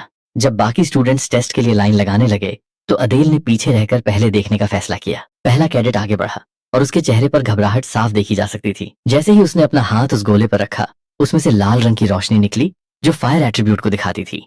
अगले वाले के टच करते ही वो हरा हो गया, जिसका मतलब विंड एट्रीब्यूट था। एक एक करके सबकी बारी आई और क्लास में कई अलग अलग तरह के एलिमेंट्स देखने को मिले। क्योंकि ये प्रोसेस काफी तेज था, इसलिए बहुत जल्द ही अदेल का नंबर आ गया। इंस्ट्रक्टर रोबोल्ट उसे आगे बुलाते हैं, पर बाकी बच्चों के उलट वो अदेल का नाम पहले से जानते थे। इस अजीब बात को छोड़कर उसे भी वही करने को कहा गया जो बाकी सब कर रहे थे। जैसे ही उसने अपना हाथ गोले पर रखा, उसमें से एक गहरे काले रंग का ऑरा और हल्की ग्रे कलर की चमक बाहर निकली। क्लास के बाकी बच्चों की तरह इंस्ट्रक्टर भी इसे देखकर पूरी तरह हैरान रह गए। रोबोल्ट ने उस गोले को पास से देखा और इस बेहद रेयर नजारे को देखकर उनके होश उड़ गए। उसकी आधी लाइट बिल्कुल ब्लैक थी और बाकी की आधी ग्रे कलर की चमक रही थी। देखा जाए तो ब्लैक का मतलब डार्कनेस है, जो आमतौर पर हाई लेवल के डीमंस में पाया जाता है, लेकिन वो ग्रे रंग खुद इंस्ट्रक्टर के लिए भी नया था। उन्हें धुंधला सा याद आया कि ग्रे लाइट केओस यानी तबाही को दिखाती है, एक ऐसा जादुई एट्रीब्यूट जो कुदरत के नियमों के खिलाफ चलता है। पर इसके अलावा उन्हें और कोई जानकारी नहीं थी। अदेल भी पूरी तरह अनजान था। उसने पहले कभी इस बारे में नहीं सुना था और न ही अपनी नॉवल में ऐसा कुछ लिखा था।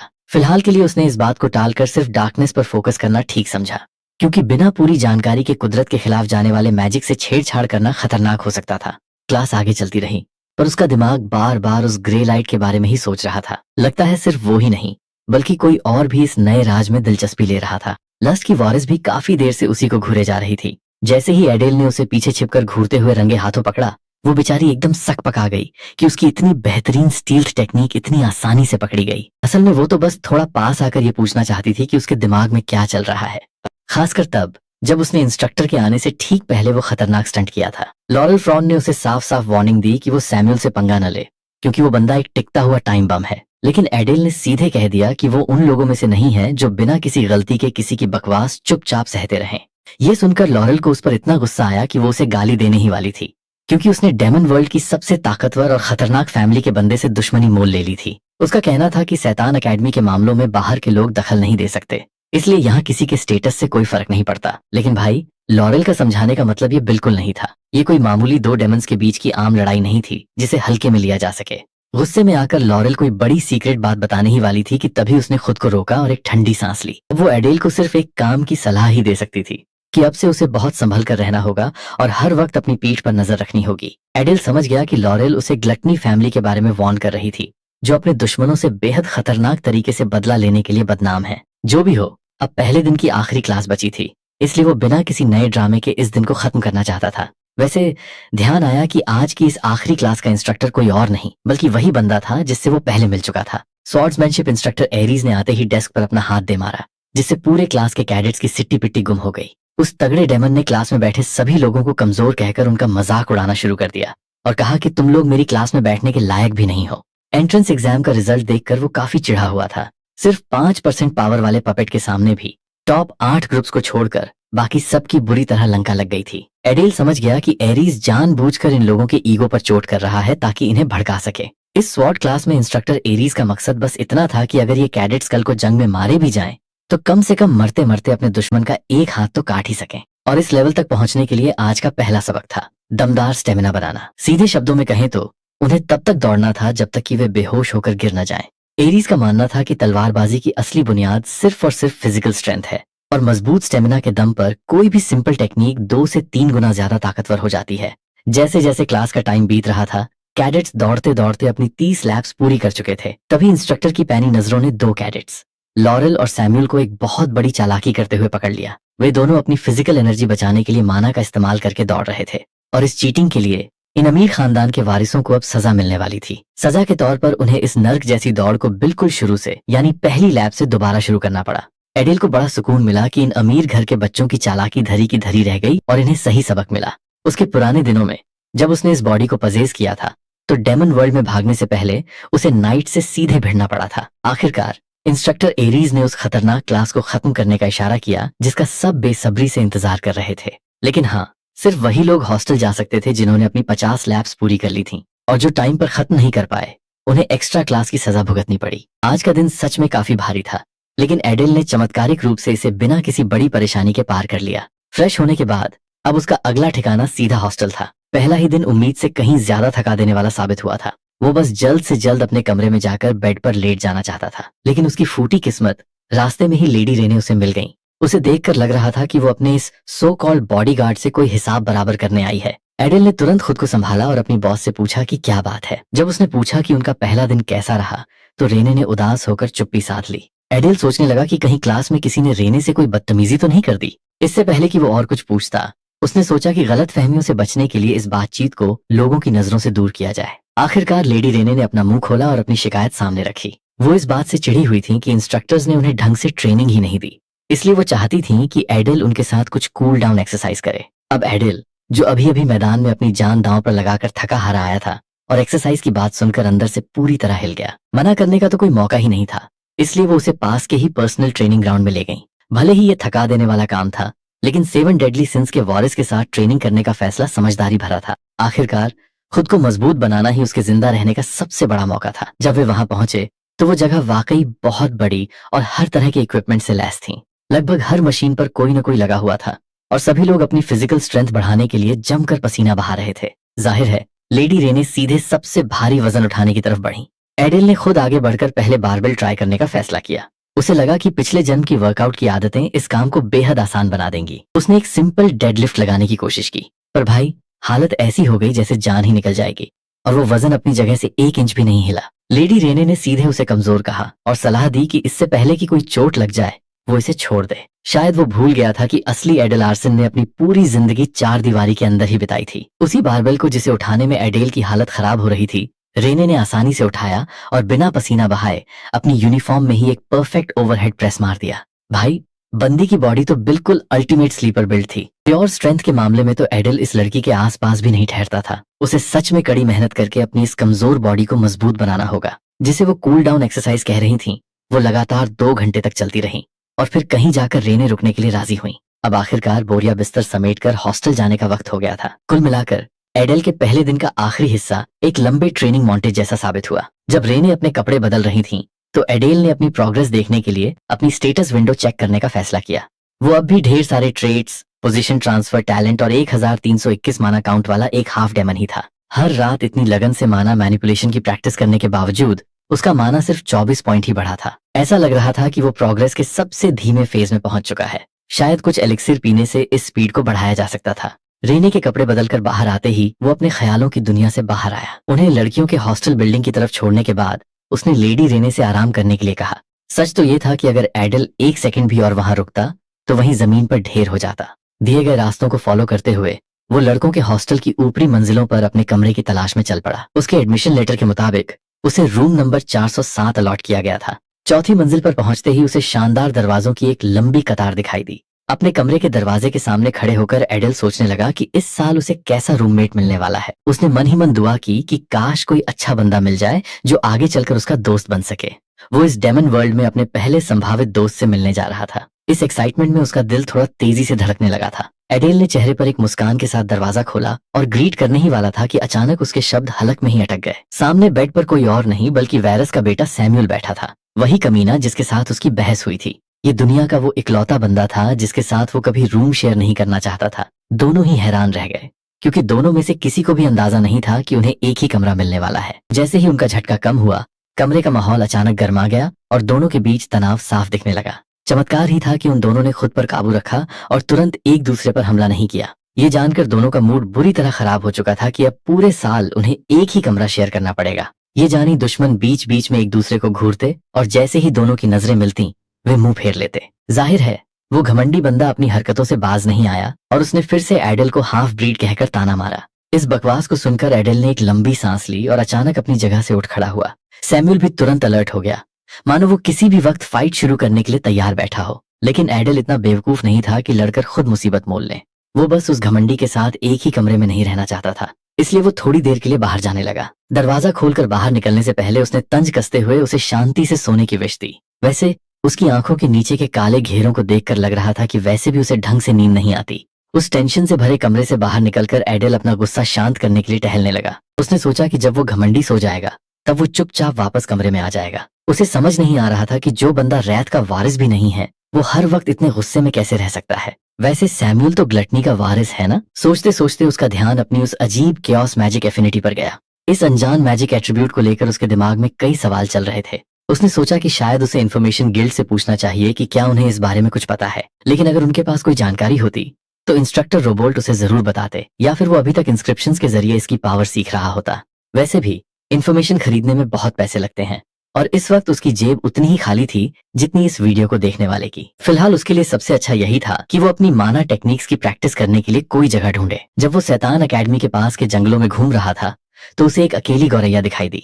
वो छोटी सी चिड़िया प्यारी तो लग रही थी, पर इस खतरनाक जगह के पास किसी भी आम जानवर का होना अजीब था। एडेल ने तुरंत इस अजीब बात को नोटिस कर लिया। चेहरे पर बिना कोई शिकन लाए उसने चिड़िया को अनदेखा किया और अपने रास्ते पर आगे बढ़ गया। जब उसकी माना ट्रेनिंग खत्म हुई तब तक काफी रात हो चुकी थी और चारों तरफ अंधेरा छा गया था। दरवाजा खोलकर जब एडेल अंदर गया तो देखा कि उसका वो चिड़चिड़ा रूममेट गहरी नींद में सो चुका है। चलो अच्छा हुआ, अब उसे रात में और फालतू का ड्रामा नहीं झेलना पड़ेगा। बुरी तरह थके होने के कारण वो सीधा अपने बेड पर गया। उसकी हालत ऐसी थी कि वो किसी भी वक्त बेहोश हो सकता था। फिर भी वो सोने से ठीक पहले के उन आखिरी मिनटों में भी थोड़ी और प्रैक्टिस करना चाहता था। पर जैसे ही उसने अपनी आंखें बंद की, थकान की वजह से उसे तुरंत गहरी नींद आ गई। जैसे ही सैमुअल को लगा कि एडल सो चुका है, वो अपने बेड से उठा और एडेल के पास जाकर उसे गुस्से से घूरने लगा। सैमुअल बस वहां चुपचाप खड़ा रहा। वो सिर्फ अपने सोए हुए रूममेट के चेहरे को देखकर उसे कोसने के लिए वहां आया था। कितनी अजीब हरकत है, लेकिन ये घमंडी लड़का अपनी फैमिली के नाम पर कोई दाग बर्दाश्त नहीं कर सकता था। वो जानता था कि गलती उसकी थी, लेकिन उसका ईगो इतना बड़ा था कि वो कभी माफी नहीं मांग सकता था। उसने एक ठंडी सांस ली और पीछे मुड़ गया। इस लड़के के साथ कमरा शेयर करना उसकी जिंदगी का एक और सिरदर्द बन गया था, लेकिन फिर भी वो क्लास में दिखाए गए एडेल के उस शानदार मूव को भूल नहीं पा रहा था। उस तेज और सटीक मूव को याद करके सैमुअल के दिल में एक अजीब सी हलचल होने लगी। ये एक ऐसा दर्द था जिसे उसने पहले भी महसूस किया था। ये याद करते ही कि कैसे उस हाफ ब्रीड ने पलक झपकते ही इंस्ट्रक्टर के वीक पॉइंट को टारगेट कर लिया था, सैमुअल थरथरा उठा। उसे महसूस हुआ कि उसकी वो अजीब भूख फिर से जाग रही है। उसका ग्लटनी ट्रेट फिर से एक्टिव हो रहा था, जिससे उसे अचानक भयानक भूख का एहसास होने लगा। ऐसा लग रहा था जैसे पेट के अंदर सब कुछ पूरी तरह सूखता जा रहा हो। उसी वक्त एडल सोते हुए आराम से करवट बदल लेता है, इस बात से बेखबर कि उसका रूममेट बगल में दर्द से तड़प रहा है। अपनी इस बेकाबू भूख के अलावा सैमुअल को अब हर रोज इस चालाक दिखने वाले चेहरे को भी झेलना पड़ेगा। चलो अच्छा हुआ कि बाकी की रात बिना किसी और ड्रामे के शांति से गुजर गई।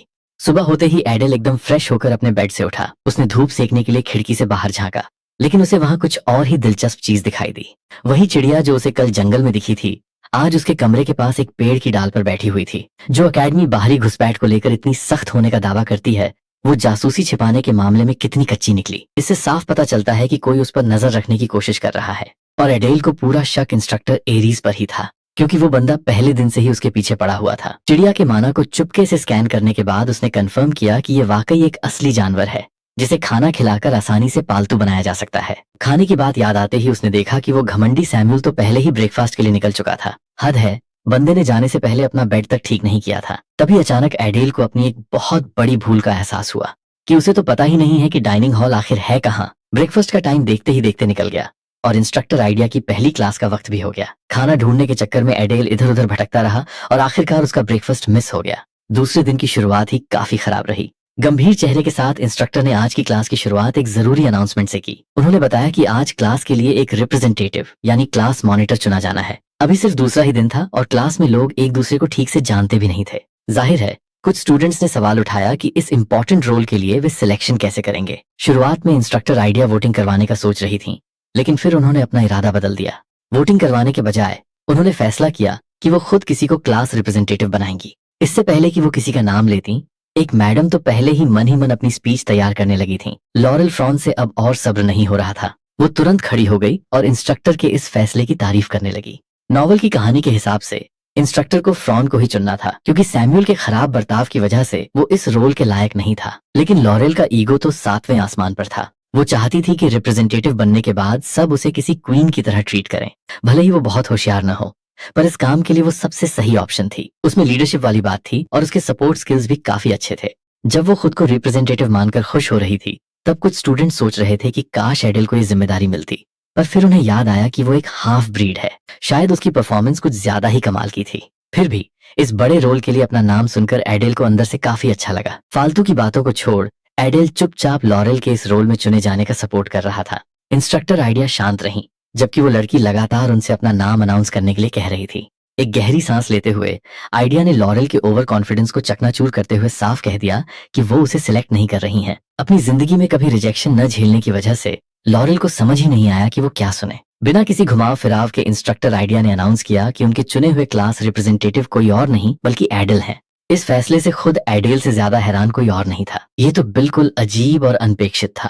पक्का इसके पीछे कोई बड़ा छुपा हुआ एजेंडा था, क्योंकि कोई भी समझदार इंसान एक हाफ डेमन को पूरी क्लास का रिप्रेजेंटेटिव बनाने के लिए राजी नहीं होता। इंस्ट्रक्टर आइडिया ने कहा कि उन्हें उससे काफी उम्मीदें हैं और वो चाहती हैं कि वो सबको सही दिशा दिखाए। ये बड़ा बम फोड़ने के बाद वो तुरंत अपनी दूसरी क्लास संभालने के लिए वहां से निकल गईं। सैमुअल का चेहरा गुस्से से लाल हो चुका था। जिस बंदे को वो फूटी आंख नहीं देखना चाहता था, वो एक के बाद एक तरक्की करता जा रहा था। अब से क्लासेस का पूरा फोकस मिड टर्म की तैयारी के लिए प्रैक्टिकल ट्रेनिंग पर होने वाला था और दिन खत्म होने से पहले उन्हें 3-3 के ग्रुप्स बनाने थे। एडेल अपने दिमाग पर जोर देकर याद करने लगा कि शैतान एकेडमी में प्रैक्टिकल एग्जाम्स कैसे होते हैं। पूरी उम्मीद थी कि इस टेस्ट में उनकी इंसानों को मारने की एबिलिटी को परखा जाएगा। आखिरकार इस एकेडमी में उन्हें इसी चीज की तो ट्रेनिंग दी जा रही थी। डेमन वर्ल्ड में जिंदा रहने के लिए मारना बहुत जरूरी था। क्लास खत्म करने से पहले इंस्ट्रक्टर आइडिया ने जाते जाते कैडेट फ्रॉन की तरफ देखा। एक तीखी मुस्कान के साथ उन्होंने उसे वार्निंग दी कि दोबारा उनसे इस लहजे में बात मत करना, वरना उसे पर्सनल ट्रेनिंग का मजा चखना पड़ेगा। आइडिया अच्छे से जानती थी कि लॉरेल के ईगो को काबू में रखना बेहद जरूरी है। अब नया क्लास मॉनिटर होने के नाते शाम तक टीम लिस्ट सबमिट करने का जिम्मा एडेल पर आ गया। लिस्ट बनाने के अलावा किसी को भी अंदाजा नहीं था कि असल में होने क्या वाला है। शायद उन्हें फिर से आइडिया के पपेट से लड़ना पड़े, पर अगर ऐसा होता तो 3-3 की टीम बनाने की कोई जरूरत नहीं होती। नॉवल के हिसाब से इंसानी दुनिया के हमले वाले हादसे में अभी काफी वक्त था। जो भी हो, फिलहाल सबसे बड़ी बात एक मजबूत टीम तैयार करने की थी। वैसे उसके दिमाग में पहले से ही एक बंदा था जिसे वो अपनी टीम में शामिल करना चाहता था। दूसरी तरफ फैकल्टी बिल्डिंग में एक इंस्ट्रक्टर गलियारे में इस तरह गुस्से में पैर पटकता हुआ जा रहा था मानो उसने कोई बहुत बुरी खबर सुन ली हो। इंस्ट्रक्टर एरीज की हालत ऐसी थी कि जो भी उनके सामने आता वो उसे कच्चा चबा जाते। बिना दरवाजा खटखटाए वो सीधे आइडिया के ऑफिस में घुस गए और गुस्से में चिल्लाने लगे। आइडिया को इतना शांत देखकर साफ लग रहा था कि उन्हें पहले से ही उनके आने का अंदाजा था। काफी समय बाद उन्होंने इस बंदे को इतना ज्यादा सीरियस देखा था। उन्हें उसका ये गुस्सा काफी मजेदार लग रहा था। एरीज ने आते ही सवाल दाग दिया कि उन्होंने उस खतरनाक लड़के को क्लास रिप्रेजेंटेटिव क्यों बनाया, जबकि ये अनाउंसमेंट हुए अभी सिर्फ कुछ ही घंटे हुए थे। मानना पड़ेगा एरीज के जासूस पूरी एकेडमी में फैले हुए थे, लेकिन इंस्ट्रक्टर आइडिया ने अपने इस फैसले का खुलकर बचाव किया। वो अच्छे से जानती थी कि उन्होंने क्या किया है और इसके क्या नतीजे हो सकते हैं। भले ही ये कुछ समय की बात हो, पर उनके हिसाब से क्लास ए की कमान एडेल के हाथों में सौंपना ही सबसे सही फैसला था। लेकिन इंस्ट्रक्टर एरीज उनकी कोई भी बात सुनने को तैयार नहीं थे। एरिस चाहता था कि क्लास रिप्रेजेंटेटिव का सिलेक्शन तुरंत कैंसिल करके किसी और को ये पोजीशन दे दी जाए, और उसने बातों बातों में धमकी भी दे दी। लेकिन इंस्ट्रक्टर आइडिया भी अपनी बात पर अड़ी रही और उन्होंने अपना फैसला बदलने से साफ मना कर दिया। उन्होंने बिना किसी डर के एरिस की डिमांड को सीधे मुंह रिजेक्ट कर दिया। ये देखकर एरिस फ्रस्ट्रेशन में अपना सिर पकड़कर बैठ गया। वो चाहे जितनी भी धमकियां दे दे, पर असल में वो अपने साथ काम करने वाले इंस्ट्रक्टर के खिलाफ कोई एक्शन नहीं ले सकता था। देखा जाए तो आइडिया को वो लड़का सच में काफी पसंद आया था। उसकी स्किल्स एकदम टॉप लेवल की थीं और वो उन 7 डेडली सिंस के खानदान वाले घमंडी बच्चों जैसा बिल्कुल नहीं था। ऊपर से उसे बेयर्स फैमिली का सपोर्ट भी मिला हुआ था। फिर भी एरिस को अपने अंतर्मन पर पूरा भरोसा था कि इस लड़के पर आंख बंद करके विश्वास नहीं किया जा सकता।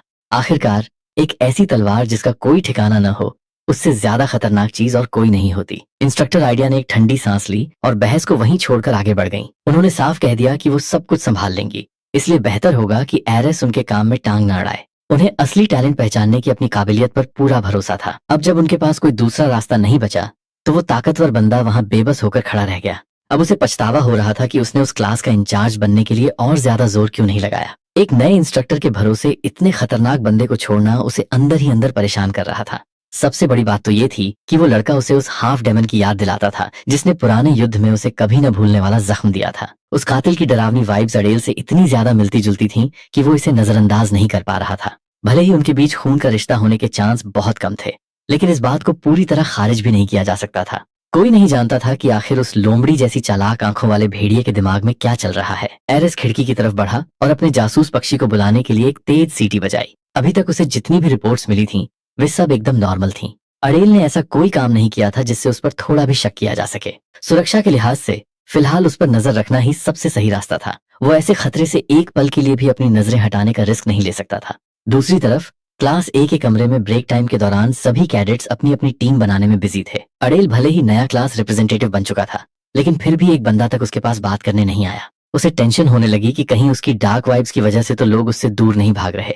हद तो ये थी कि सैम्यूल जैसे बदतमीज लड़के को भी टीम में शामिल होने के ऑफर्स मिल रहे थे। वैसे उसे इस बात से कोई फर्क नहीं पड़ता था कि टीम में कौन है, बस वो बंदा बोझ नहीं होना चाहिए।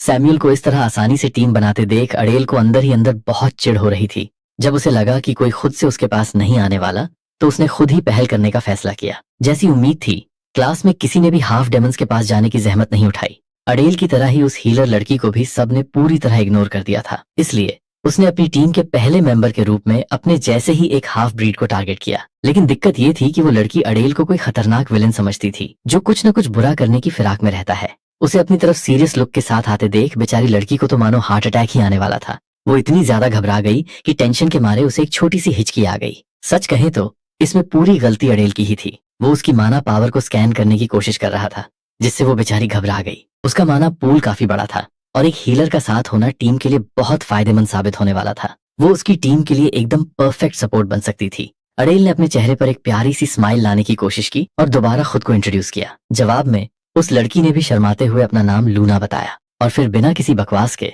उसने सीधा टीम बनाने की बात कह दी। उसने अपनी क्लास रिप्रेजेंटेटिव वाली पोजीशन का भी रौब झाड़ा ताकि ऑफर थोड़ा ज्यादा दमदार लगे। शुरू में तो वो कोई भी जवाब देने में काफी हिचकिचा रही थी। उसका डरना जायज भी था, क्योंकि एक तो वो अडेल से डरती थी और ऊपर से 2 हाफ डेमन्स का एक टीम में होना लोगों को पसंद नहीं आता। इसलिए अडेल ने थोड़ा और प्रेशर डालते हुए लूना को याद दिलाया कि टीम की लिस्ट सबमिट करने के लिए उनके पास ज्यादा समय नहीं है। थोड़ा सा डरा धमकाकर और अपनी बातों में फंसाकर आखिर उसने लूना से हाँ कहलवा ही लिया। जैसे ही वे डील फाइनल कर रहे थे, लॉरेल फ्रॉन ने उनकी बातें सुन ली और वो बीच में आकर खड़ी हो गई। अपने उसी घमंडी एटीट्यूड के साथ उसने अपनी खास हंसी हंसते हुए उनके बीच दखल दिया, मानो वो उन दोनों पर कोई बहुत बड़ा एहसान कर रही हो। लॉरेल ने उन्हें अपनी शरण में लेने का ऑफर दे दिया। अडेल ने उस बिगड़े नवाबजादे जैसी लड़की को मना करने की पूरी कोशिश की, पर कोई फायदा नहीं हुआ। जबकि बेचारी लूना इन दोनों दिग्गजों की बहस के बीच फंस गई थी। उसने साफ कह दिया कि वो अडेल को क्लास रिप्रेजेंटेटिव नहीं मानती, क्योंकि उसकी नजर में क्लास ए की असली लीडर वही है। अडेल समझ गया कि ये लड़की बिना अपनी बात मनवाए मानने वाली नहीं है, इसलिए उसने न चाहते हुए भी 7 डेडली सिंस के खानदान वाली इस लड़की को अपनी टीम में रख लिया। अडेल ने उसे टीम का लीडर भी घोषित कर दिया, लेकिन एक शर्त रखी कि हर एक फैसला आखिरी में उसी के थ्रू पास होगा। फ्रॉन के मामले में इस तरह का सेटअप रखना ही सबसे बेहतर रास्ता था। इससे उसका घमंड भी शांत रहेगा और अडेल उसके बड़े नाम और रुतबे का इस्तेमाल अपने फायदे के लिए कर पाएगा। बिना किसी बड़ी मुसीबत के पूरा एक हफ्ता शांति से गुजर गया, लेकिन इस मोड़ पर आकर अडेल को समझ आया कि उसकी माना ट्रेनिंग में एक रुकावट आ चुकी है। पूरे हफ्ते की मेहनत के बाद भी उसका माना पूल सिर्फ 1 पॉइंट ही बढ़ पाया था। अब उसे अपनी पावर बढ़ाने के लिए किसी अच्छे एलिक्सर की सख्त जरूरत थी। साथ ही उसे क्योस एट्रीब्यूट के बारे में भी अभी तक कोई काम की जानकारी नहीं मिल पाई थी। अब उसकी आखिरी उम्मीद इस हफ्ते होने वाली मैजिक क्लास पर ही टिकी थी। इसके अलावा क्रीड का वर्म पॉइजन भी अब अनस्टेबल होता जा रहा था। अब उसे उस छोटे से जीव को हर वक्त अपने साथ ही रखना पड़ने वाला था। चलो, कम से कम उसका वो खड़ूस रूममेट उसे फालतू की टेंशन तो नहीं दे रहा था, जो कि उसके लिए एक बड़ी राहत की बात थी। फिर भी उसे लग रहा था कि अब चीजें धीरे धीरे बेहतर होने वाली हैं। आज इंस्ट्रक्टर आइडिया बहुत ही खुशमिजाज अंदाज में क्लास में आई और उन्होंने कैडेट्स को ग्रीट किया। वो काफी एक्साइटेड लग रही थी, जिससे साफ था कि कुछ न कुछ अच्छा जरूर होने वाला है।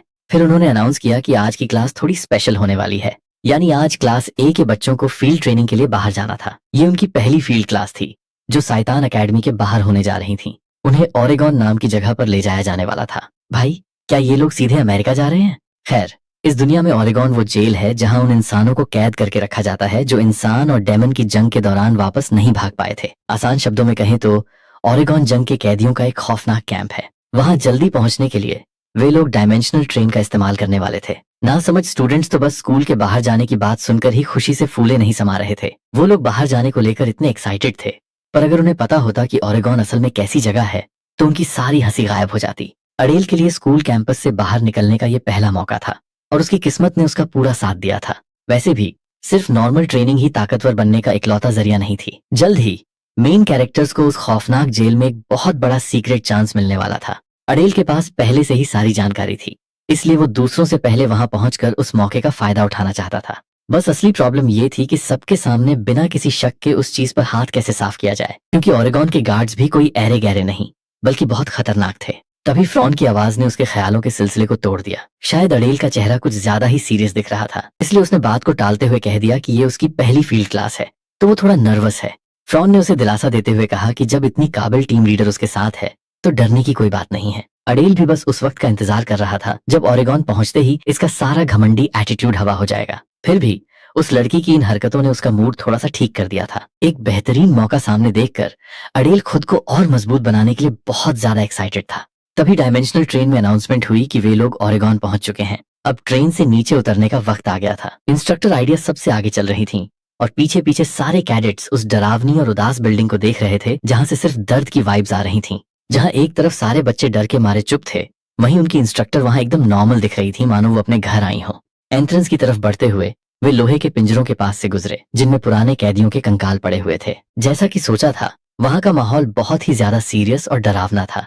जो कैडेट्स इस फील्ड ट्रिप को कोई पिकनिक समझ रहे थे, उनकी अब डर के मारे हालत खराब हो रही थी। बच्चों की घबराहट कम करने के लिए इंस्ट्रक्टर आइडिया ने मुस्कुराते हुए बताया कि आज उनका कोई कॉम्बैट टेस्ट नहीं होने वाला। उन्होंने ये बात इतने आराम से कही मानो आगे कोई बहुत बड़ी मुसीबत नहीं आने वाली थी। उस औरत का मजाक उड़ाने का तरीका सच में बहुत ही अजीब और खतरनाक था। ओरेगॉन के गार्ड्स ने शैतान के कैडेट्स का बिल्कुल रूखे अंदाज में स्वागत किया। उनके अंदर से आ रहे प्रेशर को देखकर अडेल ने अंदाजा लगा लिया कि ये गार्ड्स भी ताकत के मामले में इंस्ट्रक्टर्स जितने ही खतरनाक हैं। वेरिफिकेशन पूरा होने के बाद उन्हें गार्ड्स के पीछे पीछे चलने को कहा गया। हॉलवे की दीवारों पर जलती हुई मशालें लगी हुई थीं। ये पूरा कैंप देखने में किसी पुराने जमाने के किले जैसा लग रहा था।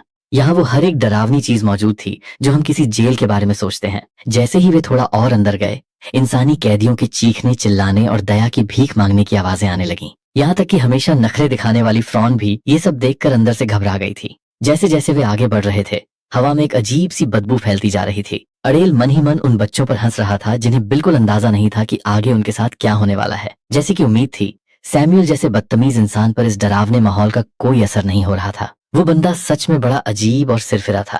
पत्थर की सीढ़ियों से नीचे उतरने के बाद इंस्ट्रक्टर आइडिया ने सबको रुकने का इशारा किया। अचानक ऊपर की छत खुली और उनके सामने आज का असली ट्रेनिंग ग्राउंड था। अब वे लोग ओरेगॉन का असली और खौफनाक चेहरा देखने वाले थे, जो बिल्कुल भी सुखद नहीं था। खुली छत से आती चांदनी की रोशनी में कैडेट्स को आखिरकार उन कोठरियों में बंद लाचार कैदी दिखाई दिए। किसी भी इंसान के लिए ये जगह धरती पर जीते जी नर्क के बराबर थी। जैसा कि अब तक सब समझ चुके थे, इस जगह उन इंसानों को रखा जाता था जिन्होंने डेमन किंगडम पर हमला करने की हिमाकत की थी। इन्हें ऐसे खूंखार अपराधी माना जाता था जिनके हाथ डेमन्स के खून से रंगे हुए थे। इनमें से कुछ ने तो प्रेग्नेंट औरतों और मासूम बच्चों तक को बेरहमी से मार डाला था। सबको आज की ट्रेनिंग के बारे में जानने के लिए उत्सुक देखकर इंस्ट्रक्टर आइडिया ने एक गार्ड को एक कैदी को बाहर लाने का ऑर्डर दिया। एक बेहद कमजोर और लाचार कैदी को अपने सामने घुटनों पर बिठाकर आइडिया ने अपनी मैजिक पावर को एक्टिवेट किया। उनकी जादुई ताकत के धागे बाहर निकले और उस बेचारे कैदी के चारों तरफ लिपट गए। अपने चेहरे पर एक क्रूर मुस्कान के साथ आइडिया ने मैजिक से दर्द और तकलीफ से भरा एक गोला बनाया और उस कैदी का मुंह जबरदस्ती खोल दिया। इसके बाद जो कुछ भी हुआ, उसने कैडेट्स की रूह कंपा दी और वे डर से कांपने लगे। हालांकि सैमुअल के साथ ऐसा बिल्कुल नहीं था। उसे तो इस तरह के खून खराबे वाले सीन देखने में मजा आ रहा था। उस कैदी को आइडिया के मैजिक वाले गोले को निगलने पर मजबूर किया गया, जिसके तुरंत बाद उसका सिर अजीब तरीके से मुड़ने लगा।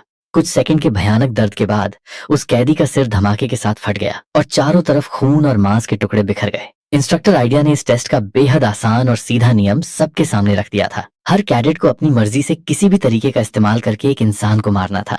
हत्या करने के लिए किसी भी तरीके का इस्तेमाल किया जा सकता था। कमजोर दिल वाले बच्चे तो इस खौफनाक नजारे को देख भी नहीं पा रहे थे और उन्होंने अपनी आंखें बंद कर ली थीं। दूसरी तरफ अड़ेल के चेहरे पर शिकन तक नहीं थी और उसे रत्ती भर भी फर्क नहीं पड़ा। शायद उसका दिमाग उस असली डेमन के साथ पूरी तरह से मर्ज हो चुका था जिसका ये शरीर था। चाहे उसके हाथ कितने भी गंदे क्यों ना हो, वो अपने टारगेट से पीछे हटने वाला नहीं था। वो आखिरी दम तक जिंदा रहेगा, इस दुनिया के अंत को बदलेगा और असली अड़ेल की आखिरी इच्छा को भी पूरा करेगा। अपने नए क्लास रिप्रेजेंटेटिव का इम्तिहान लेने के लिए आइडिया ने अड़ेल को सबसे पहले आगे आने को कहा।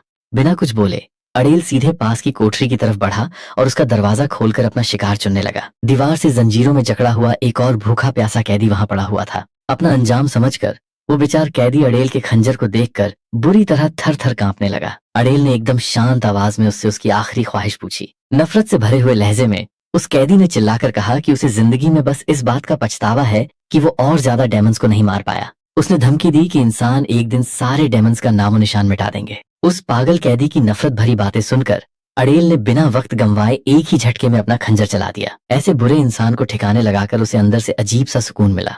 जब वो कोठरी से बाहर आया तो इंस्ट्रक्टर आइडिया उसके इस शानदार काम के लिए तालियां बजा रही थीं।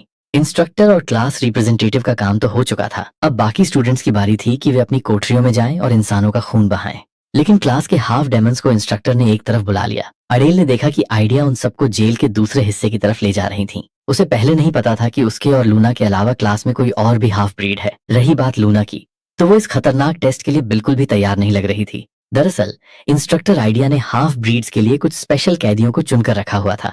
आम इंसानों को मारने के बजाय उन्हें अपने ही जैसे एक हाफ डेमन की जान लेनी थी, ताकि वो साबित कर सकें कि वे अपने डेमन खून के गद्दार नहीं हैं, जैसे कि उनके सामने कैद ये कैदी थे। उन गद्दारों को देखकर जिन्होंने जंग के दौरान इंसानों का साथ दिया था, ज्यादातर हाफ ब्रीड कैडेट्स का खून खौल उठा। आखिरकार इन गद्दारों की वजह से ही उन्हें आज तक इतनी नफरत और जिल्लत झेलनी पड़ रही थी। इसलिए किसी हथियार का इस्तेमाल करने के बजाय गुस्साए हाफ डेमन्स ने लात घूंसों से उन कैदियों की बेरहमी से पिटाई शुरू कर दी। अड़ेल चुपचाप वहां खड़ा होकर हड्डियों के टूटने और उनके भीख मांगने की आवाजें सुन रहा था। जेल के दूसरी तरफ सैमुअल ने अपनी खतरनाक पावर का इस्तेमाल करके अपने शिकार को निगलने के लिए एक मॉन्स्टर को समन कर लिया था।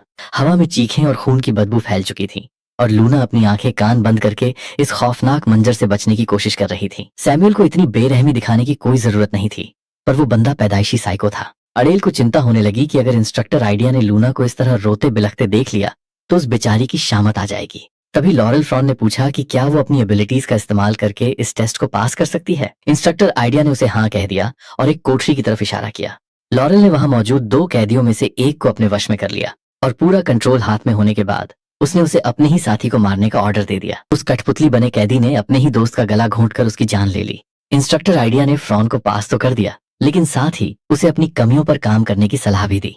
भले ही उसके दिल में इंसानों के लिए नफरत भरी थी, पर वो अड़ेल की सोच से ज्यादा कमजोर निकली। चूंकि सारे कैदी जंजीरों में बंधे थे, इसलिए बाकी बच्चों को उन्हें मारने में ज्यादा समय नहीं लगा। अब सिर्फ एक ही कैडेट बची थी जिसने अभी तक अपना टास्क पूरा नहीं किया था, और वो थी लूना। इंस्ट्रक्टर आइडिया की पैनी नजरें अब सीधे लूना पर थीं, जिसे ये साबित करना था कि वो गद्दार नहीं है। अगर वो इस टेस्ट में फेल हो जाती तो हाफ ब्रीड होने की वजह से उसे बहुत बड़ी मुसीबत का सामना करना पड़ता। इस वक्त लूना बस वहां से गायब हो जाना चाहती थी। वो जमीन पर बैठ गई और खुद को इतना कमजोर होने के लिए कोसने लगी। लूना अपनी माँ का बदला लेने के लिए इतनी दूर शैतान आई थी, जिन्होंने एक घटिया बाप की वजह से नर्क जैसी जिंदगी झेली थी। लेकिन वो अभी तक अपनी इस घबराहट पर काबू नहीं पा सकी थी। अपनी टीम मेंबर को इस तरह मुश्किल में देखकर अड़ेल मदद करने के लिए आगे बढ़ा। उसने अपनी आस्तीनें चढ़ाई और वादा किया कि वो उसे इस टेस्ट में पास करवा कर ही रहेगा। लूना कुछ समझ पाती उससे पहले ही अड़ेल ने अपना खंजर बाहर निकाल लिया था। उसने खंजर को घुमाया और उसका हैंडल लूना के हाथों में थमा दिया। उसने लूना से कहा कि भले ही ये डरावना हो, पर उसे अपने इस डर का सामना करना ही होगा। जैसे ही लूना ने खंजर पकड़ा, अड़ेल ने बड़े आराम से उसका हाथ पकड़कर खंजर की दिशा को सेट किया। अब उसे बस धीरे से आगे बढ़कर खंजर को सीधे दिल के पार करना था। उसने अपनी आंखें बंद की और जैसा अड़ेल ने कहा वैसा ही किया। इससे पहले कि लूना कुछ समझ पाती, अड़ेल ने उसके हाथ से खंजर वापस ले लिया और उसकी पीठ थपथपाते हुए उसे शाबाशी दी। अगर उसने बीच में आकर मदद न की होती तो मामला काफी बिगड़ जाता। साफ बात है, अगर कोई हाफ डेमन किसी इंसान को मारने से मना कर देता तो उसका अंजाम बहुत बुरा होता। कम से कम उसे स्कूल से तो निकाल ही दिया जाता और ज्यादा से ज्यादा उसे मौत की सजा भी मिल सकती थी। अड़ेल को लूना की मदद करते देख इंस्ट्रक्टर आइडिया खुश नहीं थी, क्योंकि उन्हें अड़ेल का बीच में पड़ना पसंद नहीं आया। अड़ेल के दखल देने से नाराज होकर आइडिया ने साफ कह दिया कि वो लूना को इस तरह रोने धोने के बाद पास नहीं करेंगी। अड़ेल ने दलील दी कि आइडिया ने खुद ही नियम बनाया था कि अपनी काबिलियत का इस्तेमाल करके शिकार करना टेस्ट पास करने के लिए काफी है। लूना पूरी क्लास में इकलौती हीलर थी जो सपोर्ट रोल के लिए बेस्ट थी, और उसका जिंदा रहना बाकी नॉर्मल कैडेट से कहीं ज्यादा कीमती था। इस बात पर आइडिया ने चुटकी लेते हुए कहा कि यानी अड़ेल जरूरत पड़ने पर बिना टैलेंट वाले बाकी बच्चों को आसानी से मरने के लिए छोड़ देगा। अड़ेल ने बिना डरे उनकी बात का समर्थन किया और कहा कि हाँ, वो बिल्कुल ऐसा ही करेगा। उसका ये प्रैक्टिकल और बेरहम जवाब सुनकर इंस्ट्रक्टर आइडिया काफी इंप्रेस हुई। क्लास रिप्रेजेंटेटिव के इस बेबाक अंदाज को देखकर उन्होंने बात को टाल दिया और लूना को पास कर दिया। इस बार अड़ेल की किस्मत अच्छी थी कि आइडिया कोई नॉर्मल टीचर नहीं बल्कि एक नंबर की साइको थी। अगर इसकी जगह एरेस इस टेस्ट को देख रहा होता तो अड़ेल का ये तरीका बिल्कुल काम नहीं आता। जैसे ही इंस्ट्रक्टर आइडिया वहां से